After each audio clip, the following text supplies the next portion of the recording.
Prabhupada ki jai. Grantaraj Sri Chaitanya Chaitamrita ki jai.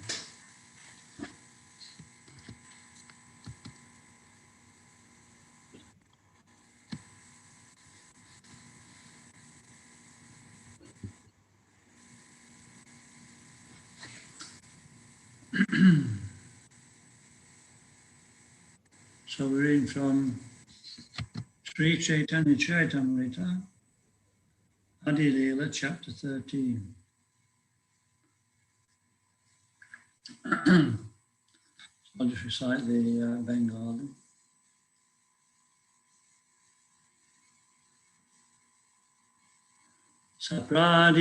Saprasidatu Chaitanya Devodyasya Prasadataha Leela Varnane Yogya Sadyashat Adamopyayam Saha Hi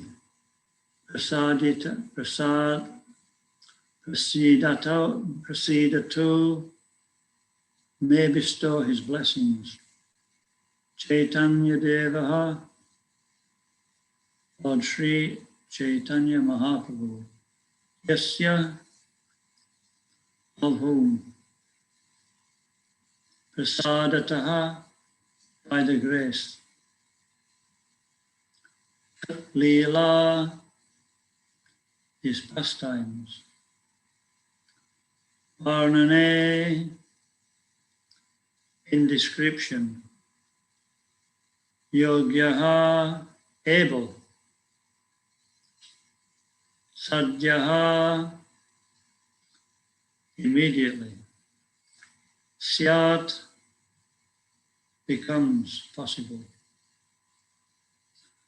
Dharmaha, the most fallen, Api,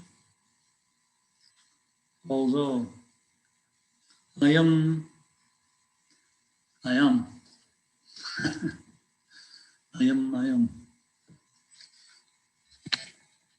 Actually, we should do the invocation first. Jaya Jaya Sri Chaitanya Jaya Nityananda.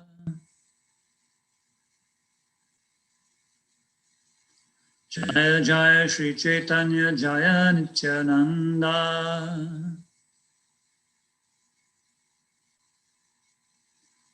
Jaya Advaita Chandra Jaya Gaura Bhakta Vrinda. Jaya Advaita Chandra Jaya Gaura Bhakta Vrinda. Hare Krishna, Krishna Krishna, Hare Hare. Hare Rama, Rama Rama, Hare Hare.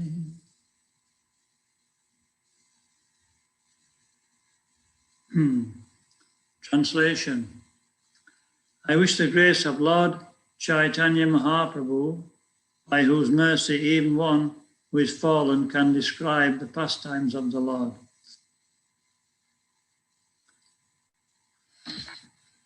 In response, please. I wish the grace of Lord Chaitanya Mahaprabhu, I wish the grace of Lord Chaitanya Mahaprabhu, by whose mercy even one who is fallen can describe the pastimes of the Lord. By whose mercy even one who is fallen can describe the pastimes of the Lord. Well done. Many people can 4 or 5 words and then they get a little bit bewildered. Okay, so report. To describe Sri Chaitanya Mahaprabhu or Lord Sri Krishna, one needs supernatural power, which is the grace and mercy of the Lord. Without this grace and mercy, one cannot compose transcendental literature. By dint of the grace of the Lord, however, even one who is unfit for a literary career can describe wonderful transcendental topics. Description of Krishna is possible for one who is empowered. Krishna Shakti Vinanahi Taraparatam. See Chaitanya Chaitamrita Anchaleya 7:11. Unless endowed with the mercy of the Lord, one cannot preach of the Lord's name, fame, qualities, form, entourage, and so on. It should be concluded, therefore, that the writing of Sri Chaitanya Charitamrita by Krishnadas Kaviraj Goswami manifests specific mercy bestowed upon the author. Although he thought of himself as the most fallen, we should not consider him fallen because he describes himself as such. Rather, anyone who is able to compose such transcendental literature is our esteemed master.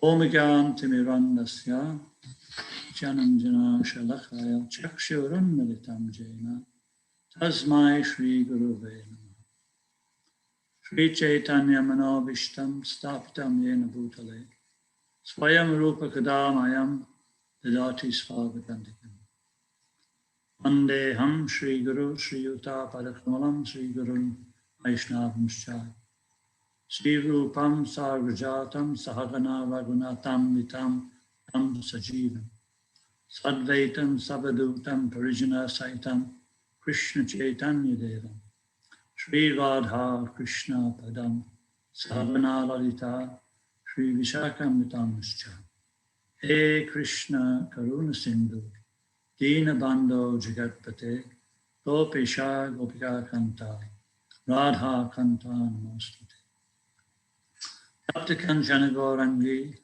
Radhe Vrindavanishwari Vishvanu Sate Devi Pranamami Hari Priye Panchakalpa Tarubhyascha Kripa Sindhu Vayevacha Patitanam Pavanebhyo Vaishnavebhyo Namo Namaha Shri Krishna Chaitanya Prabhu Nityananda Shri Advaita Gadadhar Shri Bhasti Gaura Bhakta Vrinda Hare Krishna Krishna Krishna Hare Hare Hare Rama Rama Rama Hare Hare.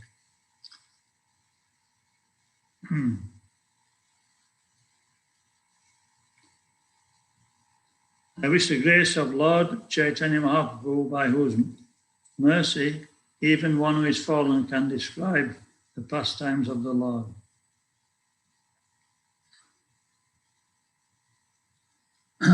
So this is a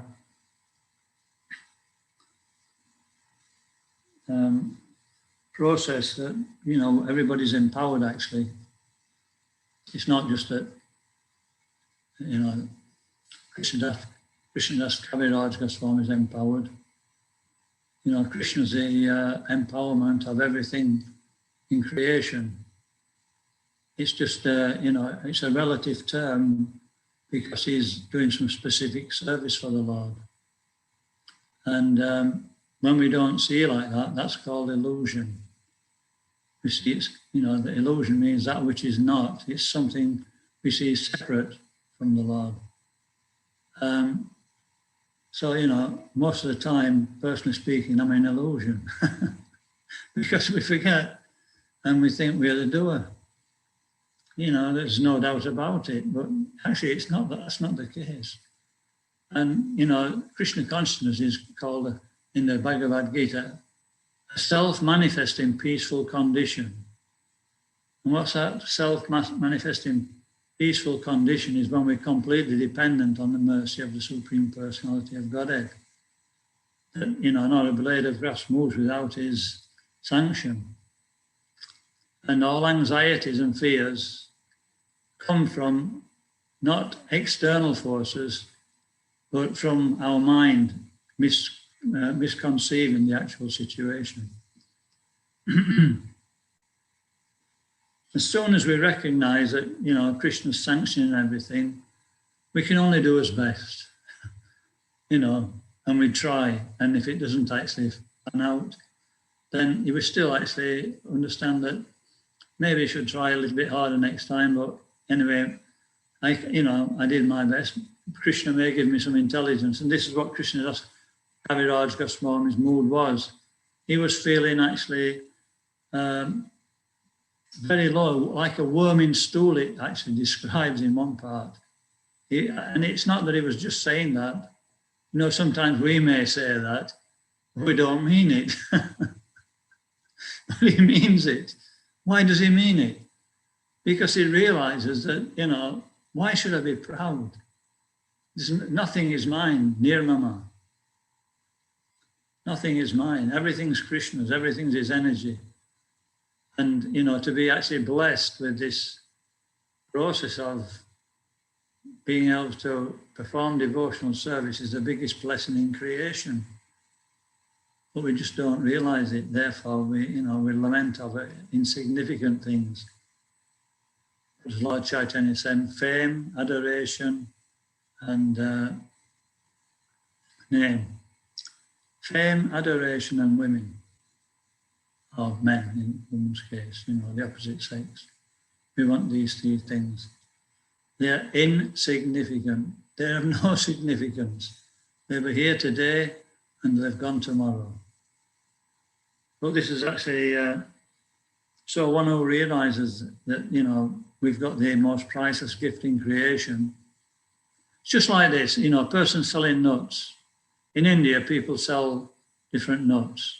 I mean, they sell them all over the world, but, you know, in India, it's a little bit more down to earth. You know, you don't go to a shop with double glazing and central heating. You know, there's somebody on the side of the road and he's got this rock and he's got the nuts and he's going, he's cracking the nuts with a rock, getting the kernel out and then putting them in a bag and selling them. And so, you know, what was the story now? One person, he was actually lamenting about his situation. So this great sage comes and says, anyway, look, I'll give you a benediction here. And he gave him a huge diamond. And he got all of this diamond.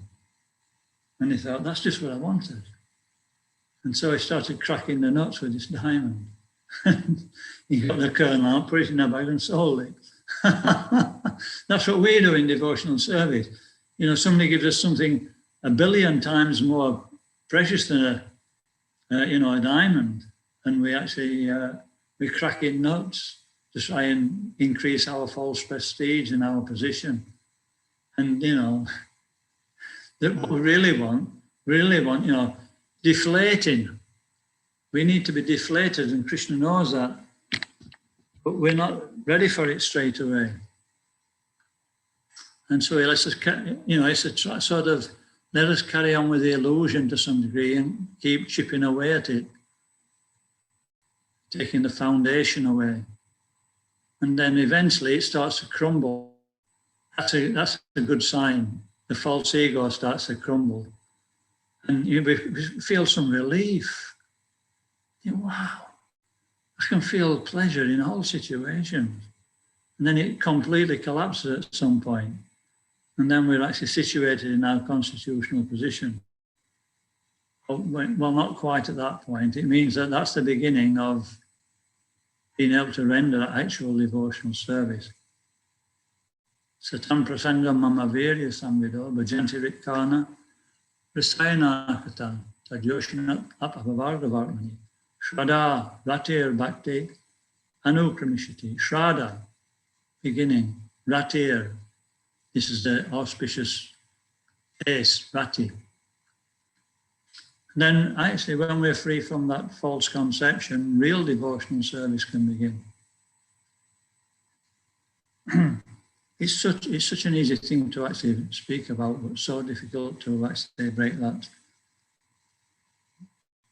And so Bhagavatam describes it melts by the hearing process. The false ego is dissolved. You know, when something dissolves, you don't even notice it. It's actually here, and then it's all of a sudden it's actually not there. It's actually dissolved. So we just have to keep that process going of just hearing about, you know, and this is what we're doing tonight. And we should get on with the subject matter. But this is Krishna Das Kaviraj Goswami praying in this way. You know, his false ego is dissolved. And so therefore, you know, he realizes just how merciful Krishna is. And therefore it's a humbling experience. So this particular chapter is talking about the appearance of Lord Chaitanya.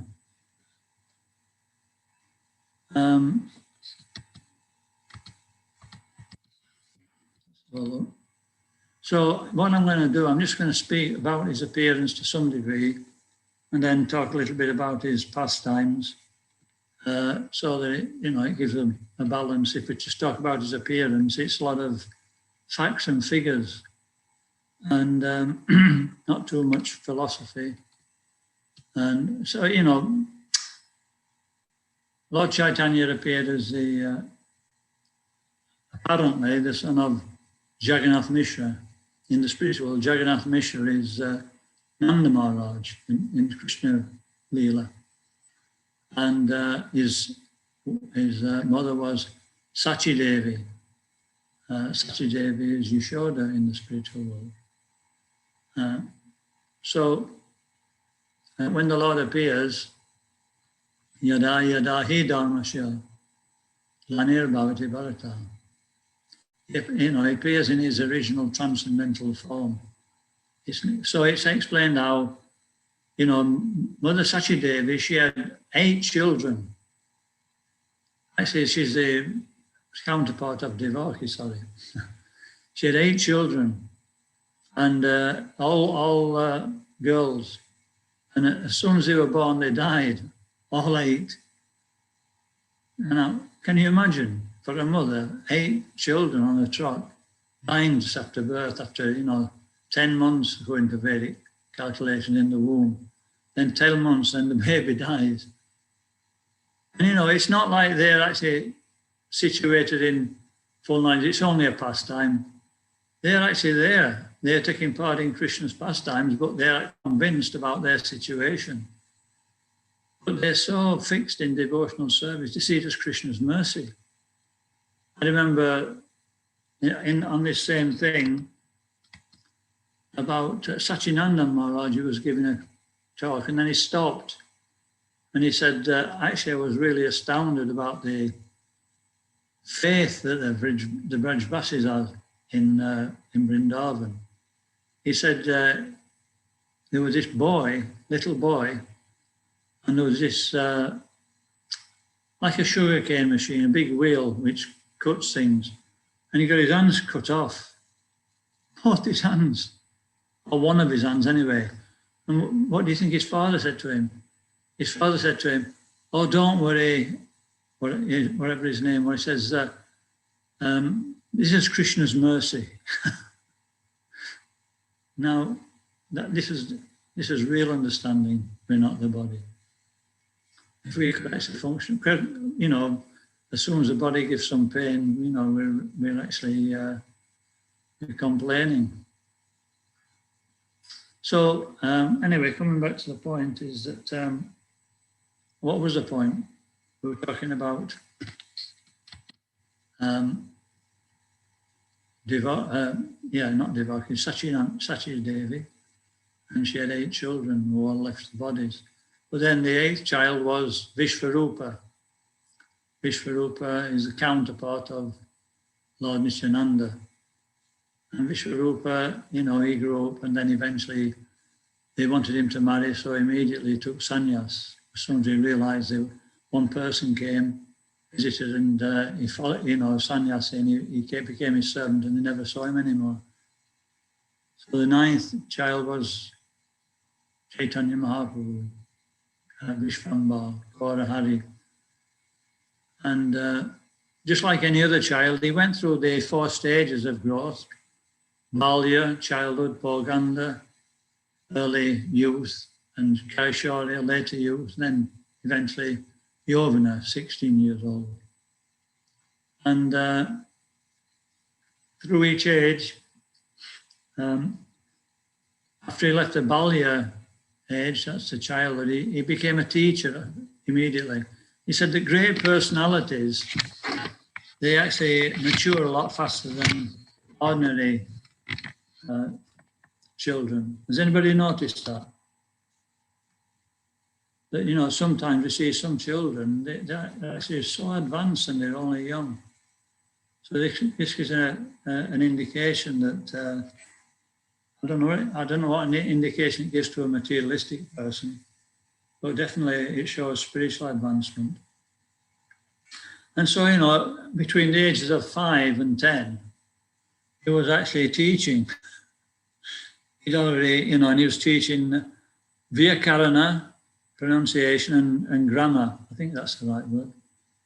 And he was doing it according to everything they learned. It was related to Krishna. He says, so they were simultaneously learning the Sanskrit grammar and pronunciation, and they were developing devotional service. And then eventually he came to the end of Poganda, and he got married. He was 10 years old. So, you know, in those times, everything was settled up. There was no worry. Nowadays, you know, Matajis, young ladies, they should be married before they're 15, 16. But, you know, they're going on into up to 20 and beyond. And they're in complete anxiety because a woman's natural propensity is to have a guardian. And especially when they reach, you know, puberty, they want somebody of the opposite sex who they actually relate to. And so this is a cruel civilization. And that it means anxiety from the age of the early teens all the way up to finding a partner. But then it was all set up. You know, by 5, 6, 7, 8 year old, they'd already actually found the husband. It's Bhaktivinoda Thakur. He was married when he was 8 years old, and his wife was 5 years old. And he says in the Seventh Goswami, it was like a doll's wedding. But then, you know, the young girl would be trained to, you know, serve their husband more or less to be, and they would just grow up together and have to accept one another. No anxiety. Okay, so anyway. And then, of course, Lord Chaitanya went into youth, and most of the time he was engaged in Harinam Sankirtan through his later youth. And eventually he came to the Kaishar age. And so for the first 24 years of Lord Chaitanya's life, he was in Grihastha life. Well, if you can call it Grihastha life, from his birth, and then eventually when he became old enough, he was in family life, and then eventually Grihastha life at 10 years old or just after. But then he was preaching, and he realized that he was fighting a losing battle because the students at that time who he was trying to preach to, they become puffed up as they got older. They didn't see him as an authority because he was actually like a Grihastha.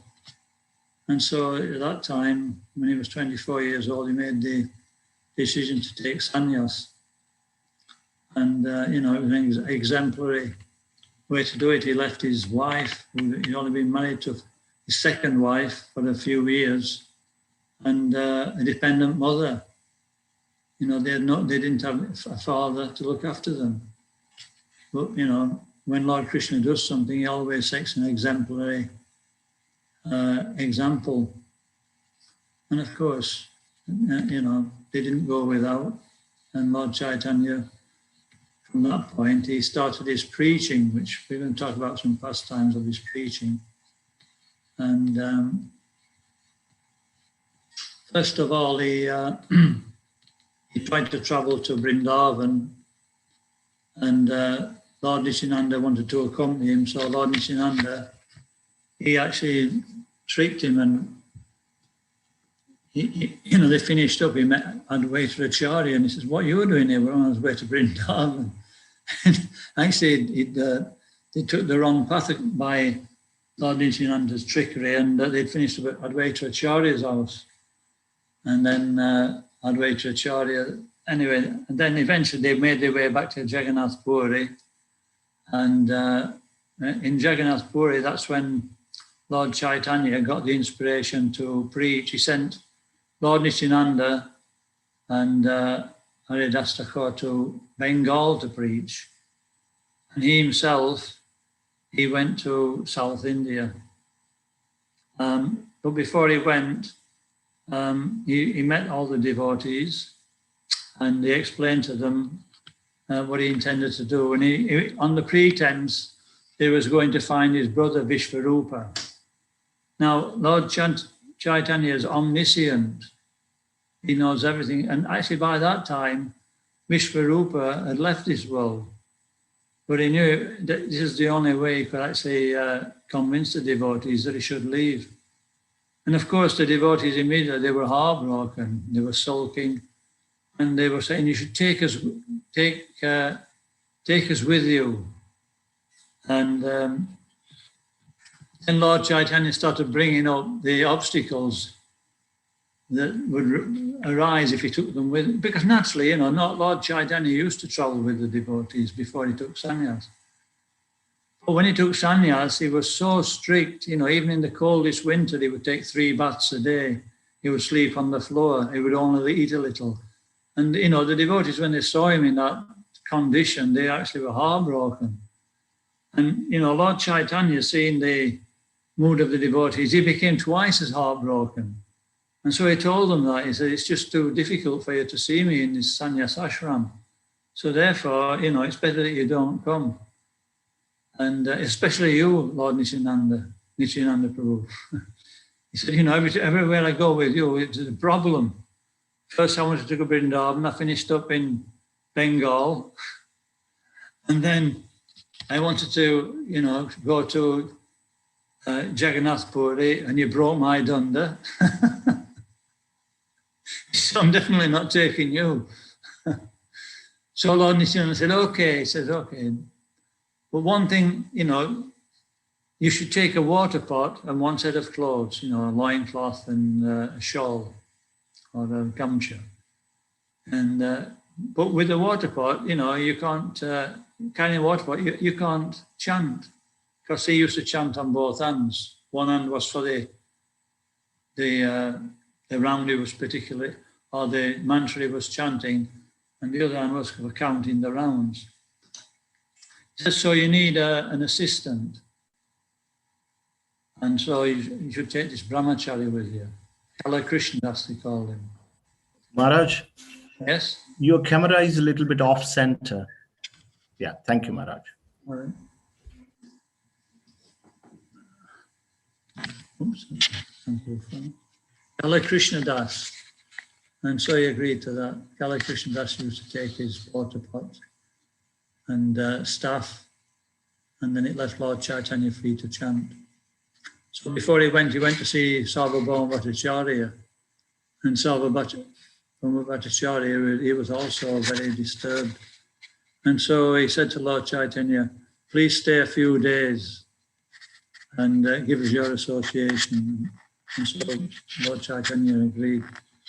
So why when Krishna wanted to leave, Maharaj Yudhisthira in Hastinapur, the same thing. Maharaj Yudhisthira asked him to stay a bit longer. And then when that time was elapsed, he says, just stay a little bit longer. He kept elongating and elongating, and then eventually Krishna left. And so it says when Lord Chaitanya said he was leaving, he was about to leave, and it was imminent. He says Sarvabhauma Bhattacharya collapsed. He fainted and he was laid on the floor, and Lord Chaitanya just turned around and walked away. And the acharyas explained that nobody knows the mind of a great soul. Usually when somebody collapses like that, he's trying to help them. He didn't. But actually, then he did the same with the devotees, but also heartbroken. He just turned away and walked from them. They were all like saying the same situation. But then when he was further on, he was actually really feeling the pain of separation. He was lamenting that he was missing the devotees. So anyway, carrying on the trip.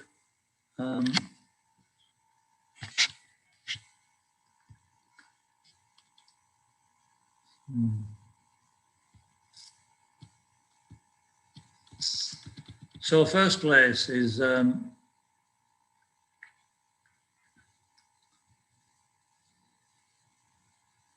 first he used to chant Krishna Krishna Krishna Krishna Krishna Krishna Krishna Hey, Krishna Krishna Krishna Krishna Krishna Krishna Krishna Hey, like that. Rama Raghava Rama Raghava Rama Raghava Raghava Rakshamam Krishna Keshava Krishna Keshava Krishna Keshava Ahimam.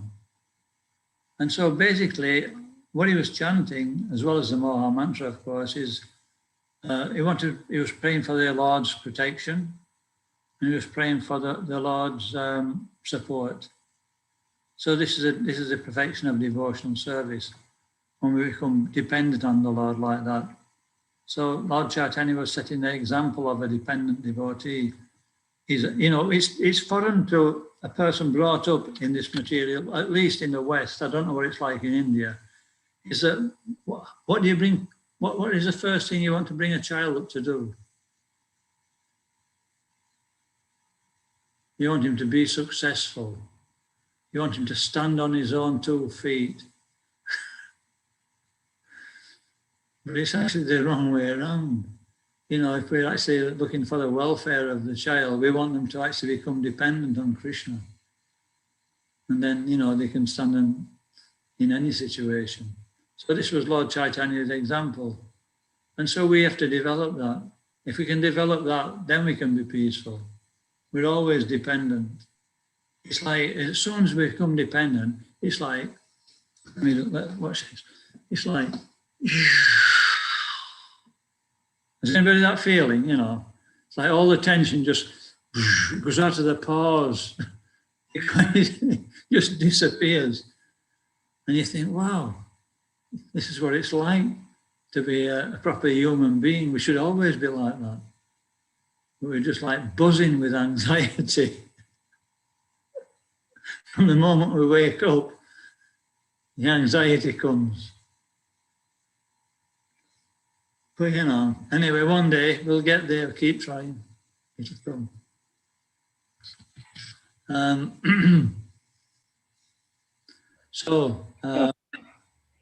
For the sake of understanding how to make a good analogy with just what you have just spoken, would you say it is correct to say that when, just as different, like we've read in the Bhagavad Gita, the phone is used for a specific thing, the computer is used for a specific thing, it's understanding what is used for what. Hence, the human body is supposed to be used to what is the purpose of this human birth. When we understand that, then we are actually going to start using it for the right purpose. So the first step would be to understand what is our human opportunity to be used for.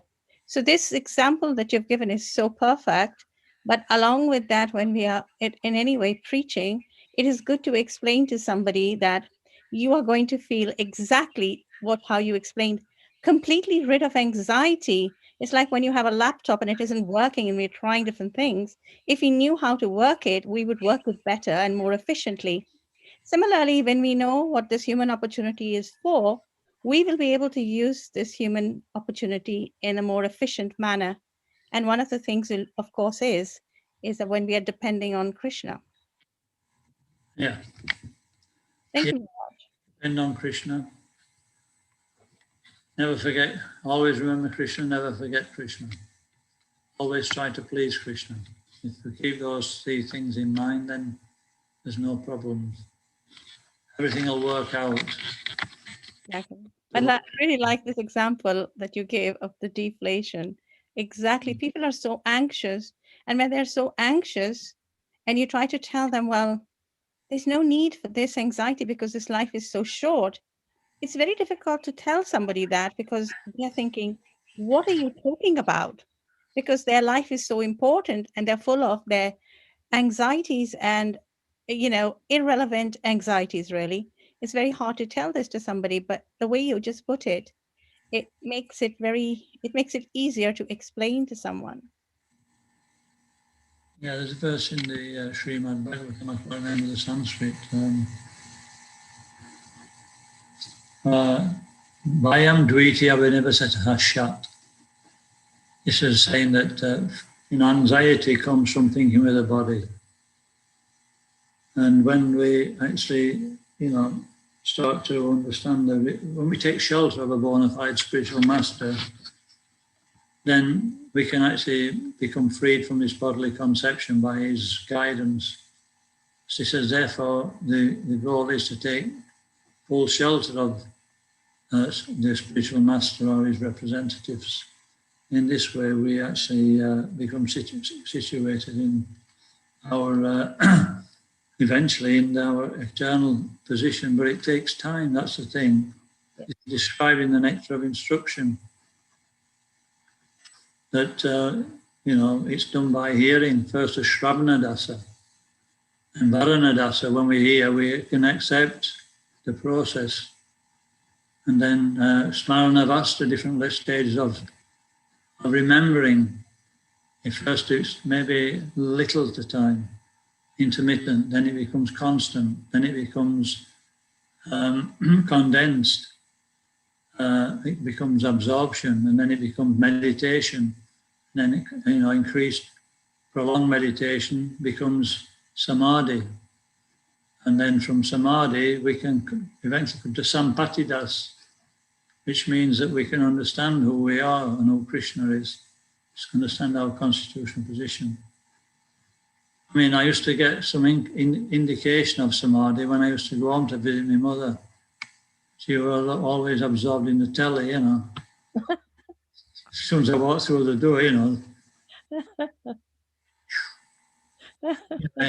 It's immediate samadhi. Has anybody had that experience? I once went home to visit my parents and there was a football match on. The worst thing, I used to play football.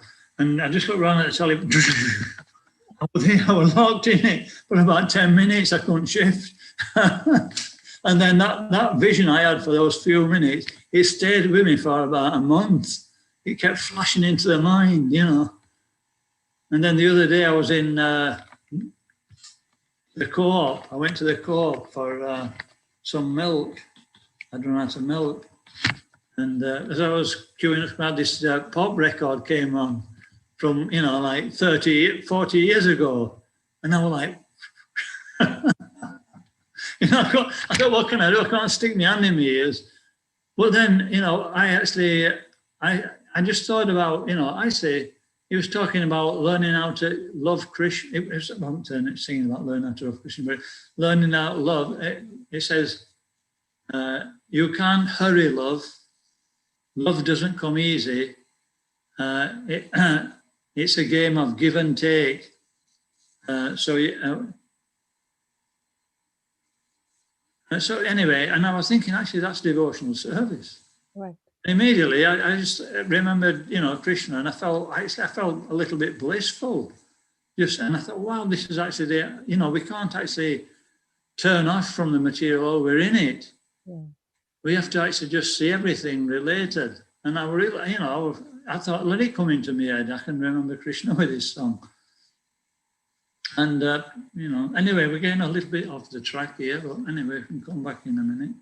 But that was a great analogy, and that was great understanding, really helpful. Maharaj, it's very nice to have you off track. It brings a bit of humor in our life. And thank you. Yeah, I've got to have a laugh sometimes. I mean, it's like, I don't know what I tell you before. Anyway, I've got Abhiyankar here now. But before, I used to look forward to Wednesdays, because on Wednesdays the dustbin men came, and I got some association. But Anyway, we've got regular association with Abhyanka now. Abhyanka, I should say. Okay, so this is another type of association. That's the point. And even though it's virtual, it's still there, isn't it? You know, sometimes better virtual, and you know, you don't fall out with people so much. Okay, so we'll go back to Lord Chaitanya. So then Lord Chaitanya, he was singing, and his process was to sing and chant, and then everybody who heard him, they started to sing and chant, and everybody I embraced, they were actually developed immediately love of God. And then they would go to their village, and then they would actually, start chanting and dancing and singing. And the same thing, everybody in that village became Krishna conscious. So this was his process. And, sometimes I just wonder we've got so many ways to preach, but, Lord Chaitanya, he didn't have online preaching. He didn't have a computer. Those are things he didn't have, you know what I mean? And I know we have to adapt for time, place, and circumstance, but, our process is hearing and chanting, so we distribute the holy name. And, the other way is Brihat Madanga. We distribute the books. We've got the two most important things, and, somehow or other, if we can actually find ways to distribute these two things, then, eventually it'll work out. No problem. I think everybody on this call, well, might be not everybody, but for Western devotees, they don't have an association with those who may be already interested in Krishna consciousness. But they all come to Krishna consciousness usually through a book. And so we just have to learn the art of following up on those books. Whenever we Madhava Kumar tomorrow or the day after, I'll see if we can sort something out. I've got some prospects. And this is what Lord Chaitanya did. And then, eventually he came to a place called, what do they call that place now?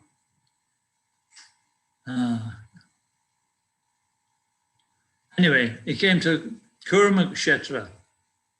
So Kurmakshetra is a place where the deity of Kurmadev is there.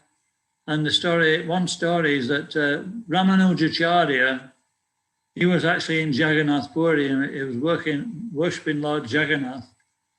And so Lord Jagannath picked him up and he threw him all the way to Kurmakshetra. And when he landed there, I don't know why he threw him, but he did. When he landed there, he actually thought he was worshipping a deity. He saw the deity, he thought the Kurma deity was Lord Shiva. And then eventually the deity revealed himself to it. So then he started the worship in that Kurmakshetra. So this is how it started. And it was there that he visited one Brahman's house, and they call him the Kurma Brahman.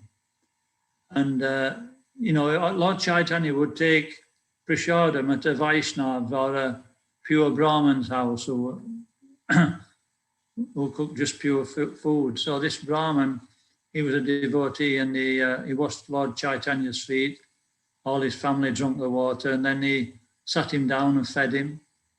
And then after some time, when Lord Chaitanya was going, he ran after him and he said, please take me with you. He says, this household life, I'm becoming absorbed in household life, so I want to actually travel with you and perfect my life. And Lord Chaitanya told him not to be a fool. He says, don't be a fool. He says, you just stay in this situation. He says, if you follow my instructions, your household life won't obstruct your progress in Krishna consciousness. And what did he tell him to do? He said, hear and chant in the family, and then go out and distribute it to others. And this is a message he gave everybody. So actually, that's our process. We tend to think, in the beginning, Prabhupada set up a movement of young people, and then he married some of them. And, they were all like, under 30. Most of them were like probably around about 20, 21, 22. And so it was a young movement, but now it's actually, it's developing. And now we need, you know, obviously with 90% grihas, it's gone completely the other way. So, you know, it's really the grihasta's duty to preach. There's not so many brahmacharis left. You know, they're like dinosaurs. There's only a few. And then, you know, there's not so even less than sannyasis. So they're not going to be able to preach to everybody either. So who's going to do it? You know, we have to sort of do it between us. And, you know, this pandemic has given us an opportunity where it's not difficult. Everybody can go on YouTube and everybody can actually give a talk.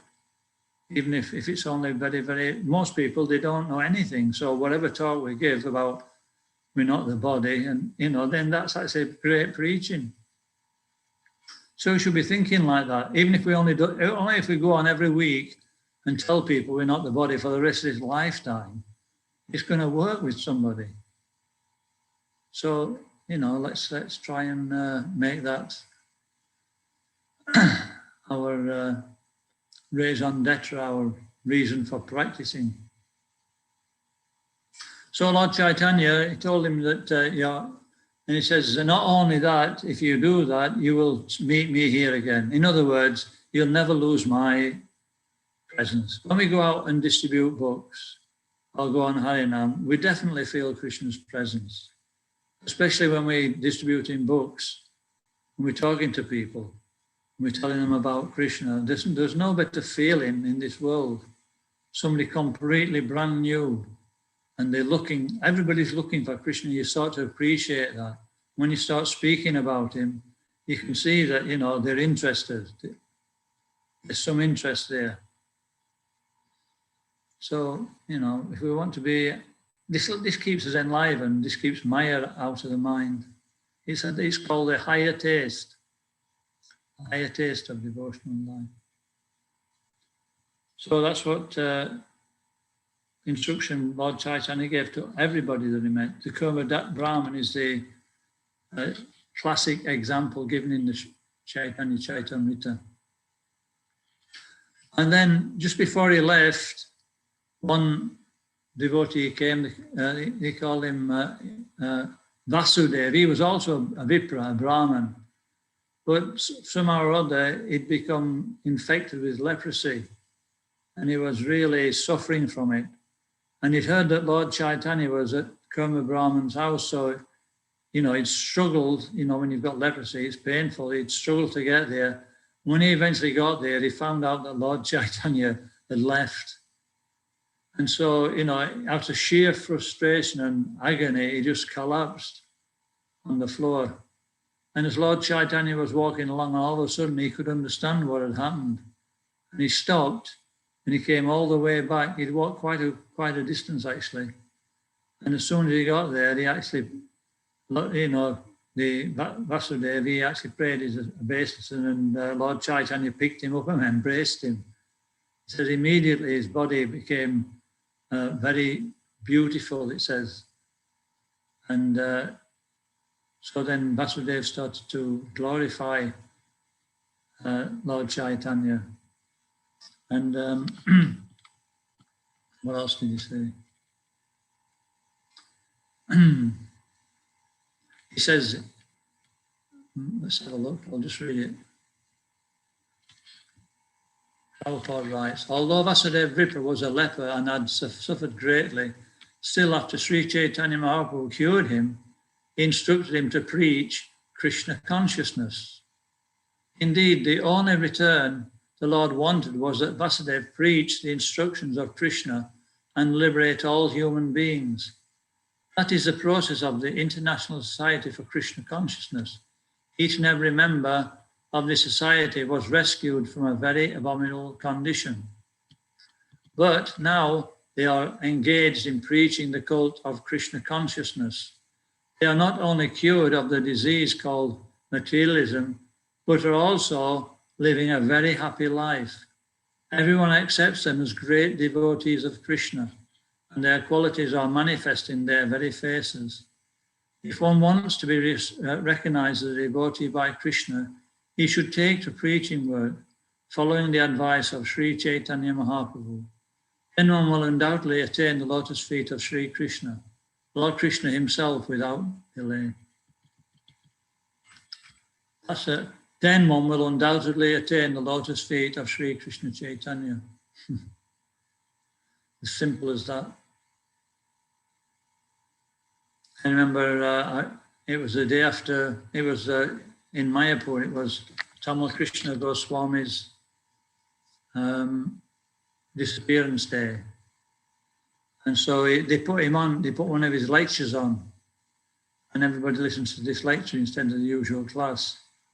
And so I was listening to the class, and I couldn't hear somebody asked him a question, and I couldn't hear the question, but I could hear his answer very clearly. He said, "Don't think like that." Then he repeated, "Don't think like that." And I said, "What? Don't think like what?" He says, "Do you think that our disciplic succession are so ungrateful that after spending a lifetime trying to serve Krishna and give Krishna consciousness, that, you know, you won't go back to Godhead?" He says, "Don't think like that." And it was really uplifting that, you know, we can do what we can do. We do it to the best of our ability to please Krishna. And the most simple thing that Krishna's left us, Lord Chaitanya, is everybody can chant the holy name and everybody can attempt to distribute books. In this endeavor, there's no loss. Anyway, I keep making this point because it's so important. It's a simple thing that everybody can do. We don't have to rack our brains.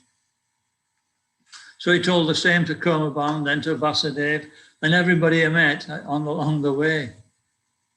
And then from there he went to a temple called Jiyadad Nrsinga. Jiyad Nrsinga.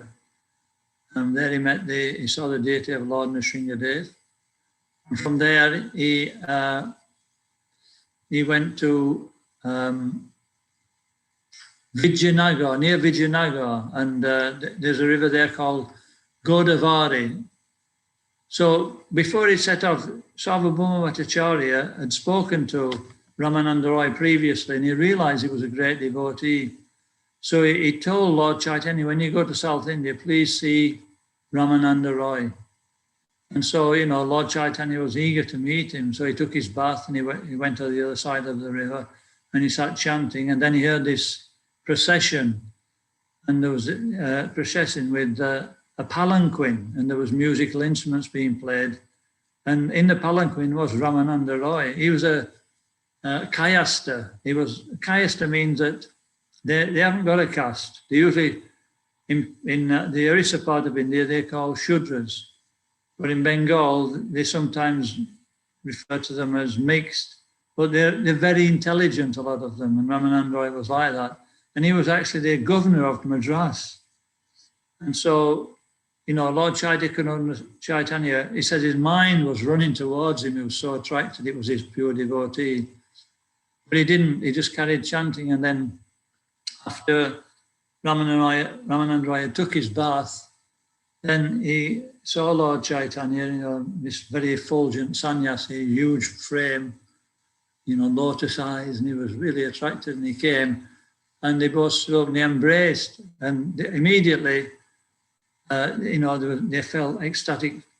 They asked, you know, these 8 ecstatic feelings. And, you know, the Brahmins who were accompanying Ramananda Roy, they were outside, as it calls. They weren't actually devotee Brahmanas, so they couldn't understand. And so eventually Lord Chaitanya, you know, could see the situation. So, you know, they broke that embrace, and he told Ramananda Roy, after they, you know, introduced themselves to one another. You know, Ramananda Roy is actually, what do they call her? Vishaka Devidasi, or not in the spiritual world. And so, you know, and Lord Chaitanya is both Lord Krishna and Radharani, so they're very close. So they agreed to meet the next day, and when they met at one Brahman's house, Lord Chaitanya says, quotes from scripture, something about devotional service, about worship of the Lord. I think everybody's been through this, but we can just go through it again for this last. What time does the class usually close? Maharaj, around this time, 8:30-ish. All right, we'll be quick then. Yeah, thank you. So Lord Chaitanya asked Ramananda Roy to quote some, and so Ramananda Roy started with the 1, 2, 13 in the Bhagavatam. Thak Sri Krishna Nam. Not that one, no. Abhumbhya Vidashrastas Vanashrama Vibhagasam Svanutisasya Dharmasha Samsiddhya Haritoshnam. Haritoshnam. Hari Krishna is pleased when we perform our prescribed duties to come to the platform of devotional service. And Lord Chaitanya rejected it. He said, this is still a material, in the material realm. We haven't come to devotional service yet. So then he said, okay, we do it with renunciation. What's that? Yat karoshi yadasnasi yastadoshi dadasiyat yat tapasyasi kontya mad kurushva malapanam. 9:27. He said that, okay, you actually do it in a spirit of renunciation for the pleasure of the Lord. This is a higher platform. And Lord Chaitanya said, we still, like say, there may not be any devotion there. So he said then, okay, we abandon the Varnashram system and Sarvadharma Pritya Mam Ekam Sharanam. We abandon all varieties of religion and we worship Krishna in that way. And, you know, Lord Chaitanya wasn't satisfied with that either. He says this can be done out of sentiment. And, you know, sometimes devotees are sentimental. And so he said, okay, Bhama Bhuta Prasanatma Nasochinina Kankshati. He says we go to 1854. And we come to the spiritual platform by what they call knowledge in this world. What do they call knowledge in this world?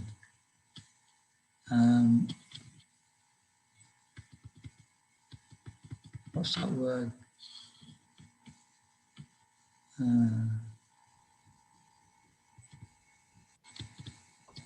What they call it? Anyway, material knowledge, material process. And we can come to the spiritual platform and have spiritual knowledge and also devotional service. And, you know, Lord Chaitanya says this is actually empirical knowledge related to how we're not the body, but we're actually beyond this material world. And he said that still might not be proper understanding of, you know.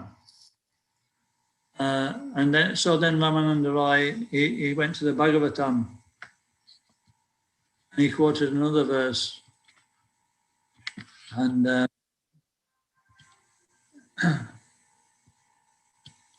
just a minute. This other verse is, forgot what it is now. Is that Lord Brahma's prayer? It's Lord Brahma, yeah, I just forgot. Jnane prayasamudapasya namah. That's it, yeah. Jnane prayasamudapasya namantyeva. Jivanti san makaritam baradit avartman. Stane stitasya shruti gatim tanuvan manovir. Ye prayaso jitajiva apitrais trilokyam. So jnane prayasam. This Brahma Bhuta knowledge, he says, we don't speculate, we give that up. And then, Jivanti samma karitam baradiya varnam. Stane stitasya. So we don't have to move from our social position. Stita means situated. Stane means in one place. Stane stitasya. Shruti yatim. We hear transcendental knowledge. Tanu van ovir. So then, actually, we hear knowledge from, you know, the book Bhagavat, from a person who's practicing devotional service. And if we have with the proper attention and the proper mood, he says, then we can understand the process of devotional service very easily, quickly, within a few minutes. It doesn't take lifetimes. So Lord Chaitanya accepted that this is the way to develop. Immediately we can come to the platform of pure devotional service.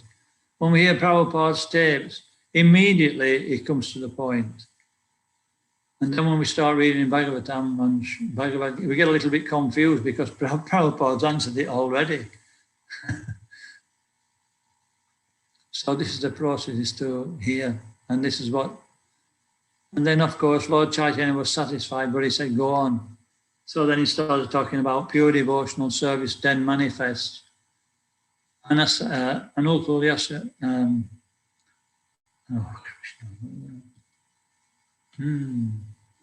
Anukulasya sankalpita. No. That one? Let's have a look. What we got here? Anya Bilasita Shunyam, Dhyana Kamadanavitam, Anakulyena Krishnanu, Shilanam Bhakti Uttama, that he should be without any material desires. So by hearing, we should actually develop detachment. Vasudeva Bhagavati, Bhakti Yoga Prayoja, Jnanatyasya Vairagyam, Vairagya, Jnana, knowledge, develops Vairagya. So hearing, we develop knowledge, and then we can come to the platform of performing service without attachment. And then, of course, he asked more, and he went on to the different levels of serving Krishna, Dasya Ras, Sakya Ras, and so forth, then to Madhurya Ras, and then to the platform of the Gopis' love, and then eventually to Srimati Radharani.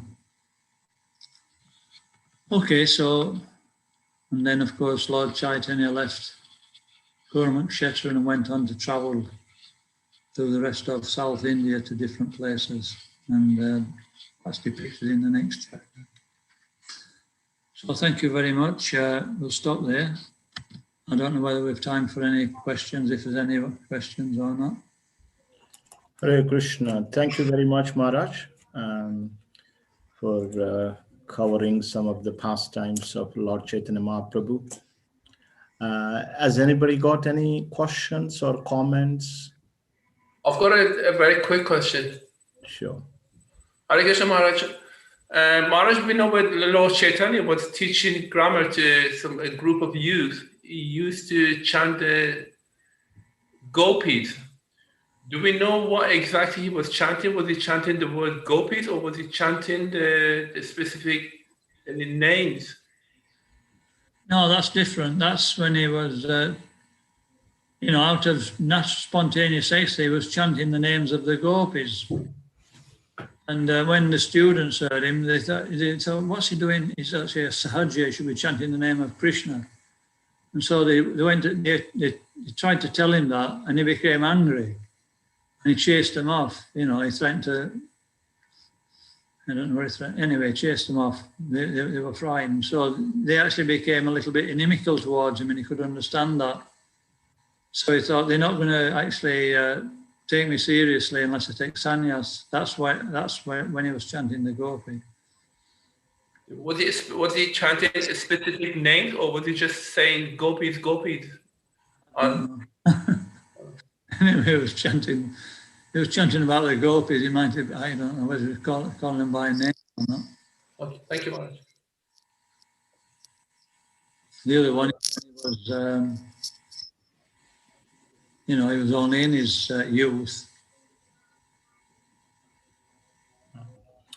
Okay, so thank you, Maharaj. There are a couple of comments saying that they liked the class very much and thanking. A few devotees have expressed. Let me also check on the YouTube to see if there are any comments there. James, he says, Hare Krishna Maharaj, during Lord Chaitanya's preaching, did he discuss either Christian or Muslim theology with either religious sect? He did actually when he met the Chand Kazi. When he met the Chand Kazi, the Muslims, they were meat eaters. And so he preached from, you know, he said he was quoting their Shastra, but he was saying that you've got a misunderstanding. And he explained about that, you know, it's the sacrifice of killing an animal is meant for the benefit of the animal, not to eat him, like that. But generally, he didn't preach much beyond, obviously, the Chaitanya Charitamrita is like the postgraduate study of the Bhagavatam. So it's got the deepest philosophy in Lord Chaitanya's activities and his interactions with the devotees. But generally, he didn't actually have to preach in, you know, other ways. He defeated he would preach to different classes, but usually he preached through his activities, like he preached to the Mayavadis. Through his example, he preached to the Brahmins in the same way, not the Brahmins, the Buddhists. But he didn't get into other scriptures so much, and neither should we either. Our philosophy is, Prabhupada said that, you know, the Christians will know their book better than we do. So if we start trying to quote from their book, they'll start getting counter quotes, and, you know, we won't be effective. He said you can get them to quote their philosophy. What is your philosophy? And then, you know, we can deal with that from our philosophy. That's what he did with Shyamasundar Prabhu. When he was his servant, he was quoting from different philosophers. And there's a book called Dialectric, what do you call it? I don't know, Dialectric something. And it's got all the different philosophies in. But Prabhupada would say, what's his philosophy? Then he'd tell him, and Prabhupada would relate it to the Vaishnava philosophy, whether it was actually correct or wrong, and then he'd actually do that. So we can do that. Okay, so thank you very much, Maharaj. Really appreciate for taking time to be with us and talking about Lord Chaitanya Mahaprabhu's pastime and reiterating the point that the preaching is the essence, that anybody can do this. Actually, everybody should do this. This is our family business, Prabhupada said. So we need not to change our position, but you know, sitting in the same ashram, we can still continue to serve the mission of Srila Prabhupada and previous acharyas. And you mentioned very wonderful point that Tamal Krishna Goswami Maharaj mentioned, that you know, our parampara, whole disciplic parampara, they will bestow their blessings upon the individual who serves the mission. They will not be ungrateful. That's a wonderful point. Sometimes we think, you know, it is sometimes too much. There is too much going on. But yeah, there is so much. You serve, and there are there are people there. There's so many things, you know. But this one point really struck my heart, that you know, there are acharyas. They are seeing us. They are not ungrateful. They look after us. Let us take this you know, this seriously, and try and serve Srila Prabhupada and his mission and devotees as well. On that note, our Madhav Kumar Prabhu has put forward a new initiative called Shastradhan, donating the scriptures to those who do not have sufficient funds.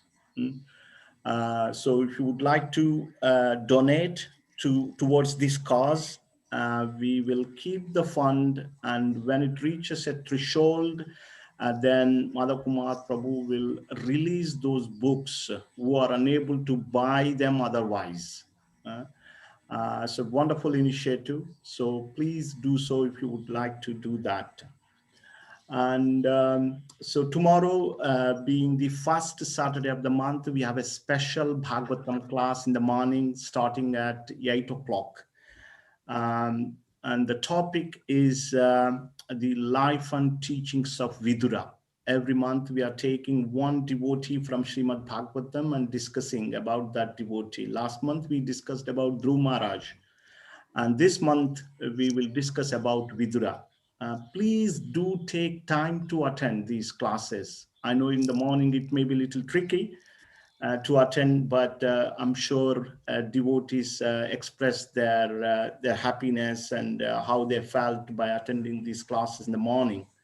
So that's 8 o'clock tomorrow, and on Sunday the class we are discussing the structured classes, and the title of the class is 3 types of workers.